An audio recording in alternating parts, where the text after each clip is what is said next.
Hey everyone, JustusRStone here today with my review of the light novel Kizumonogatari by Nisioisin.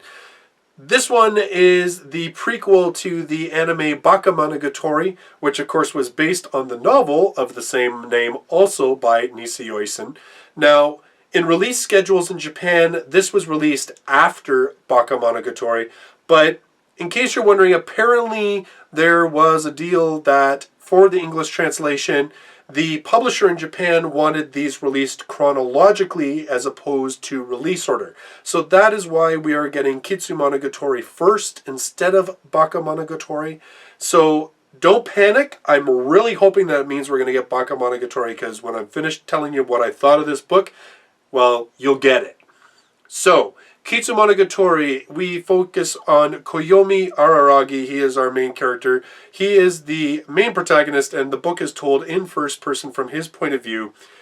He is a bit of a washout in high school and a loner and doesn't really have any friends. It's spring break and Koyomi finds himself sort of wandering the school, just killing time, not really wanting to go back home. And he runs into the class president, Tsubasa Hanakawa. Now, to his mind, she is like this incredible student and everything else. But as he runs into her, a mighty gust of wind comes along, just as she's got her hands like this, fixing her hair, and her skirt flies right up. And Koyomi gets one heck of a good look at her panties. We're even treated to almost a whole paragraph or more of him describing the incredible impression such panties made upon him. Now, after this, he and Tsubasa kind of strike up and start having this conversation, and she seems to be interested in him in sort of a friend way or what have you. So that night, he decides, I'm going to go out and get some dirty magazines, because the image of Hanakawa's panties is so ingrained in his brain that he cannot let it go.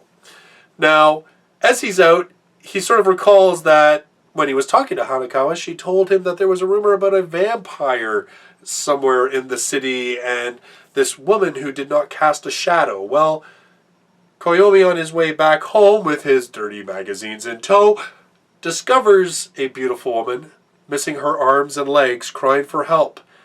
And she doesn't cast a shadow, and she has fangs. In a moment of impulse, Koyomi decides to help her. And the rest of this book is about what the consequences of that impulsive moment are. Now, the one thing that's always been quoted about Bakemonogatari, the one thing that most critics and fans seem to say really sets it apart, is its use of language and the way that characters speak to one another. And that is incredibly present here in this book.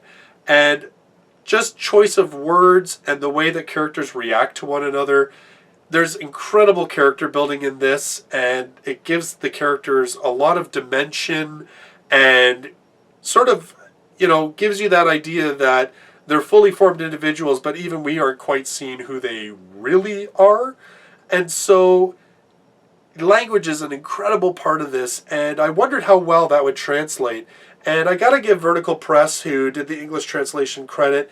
It is pretty phenomenal. Now, of course, I cannot compare it to the original Japanese text, so I have no idea, but I can say that the English flows. It has a really incredible rhythm to it. There is that word play that often Japanese puns that are made, they don't fall as flat, like the translator's actually gone to some effort to make it work in English. So it's really done well, and it doesn't lose that great use of language and the interactions with the characters. It's a really well done translation from what I can tell. Certainly as a reader, I found it really enjoyable. I would not have realized, if I didn't know, but I would not have realized that I was reading something that was translated. It had a really great flow to it, and the play on words and language was really well done. And it is that language, and it is those characters and the way that the characters interact with one another that really does set this book apart. If I tell you that the plot is about a boy who encounters a vampire and so forth, it sounds like the lead into just about, 60% of the young adult novels that we had released in North America around the time of Twilight. This is completely different. And mostly what makes it different are the characters. It is the setting. There's just something about Japan and how it works with mythology and stuff that there's just a unique flavor to it. It feels different than the way that North America treats these topics, and so that right away makes the story feel different. But in terms of it is truly the characters and the characters' voices that sets this book apart and makes it so engaging. And I couldn't help but pour through it just to see what was going to happen to the characters, because I saw Bakemonogatari a while back when it first released, and I don't remember a lot of it.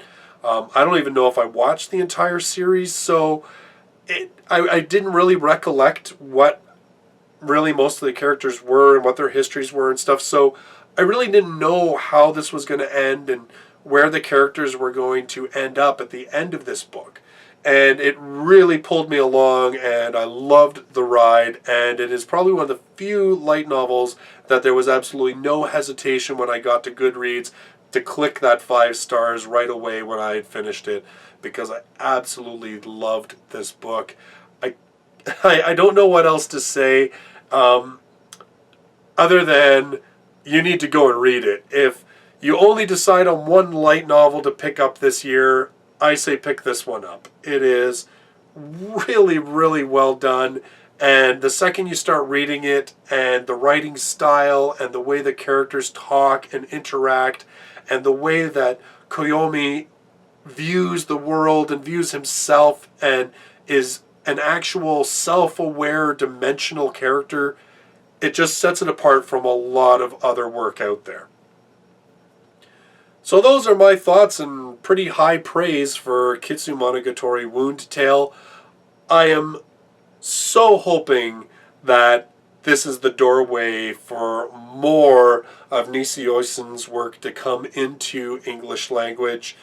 Apparently, I guess a couple of years ago there were 1 or 2 books of a much larger series that were translated, but I don't really want to hunt them down because apparently it was like the first 2 out of 9 or something like that. So instead I'm going to just cross my fingers and hope that we get Bakemonogatari. And based on Vertical's Twitter feed, it certainly seems like a lot of people are buying this book. So I think there's a good chance. That we're going to see Bakemonogatari. But what's great about this, and I will just leave you with this thought, is that this is a self-contained story. It has a definite beginning, middle, and end. It does not have to continue, although I am overjoyed that it does and that I may have the opportunity to read more. So, there you go, Kizumonogatari. Go pick it up so that we can get Bakemonogatari.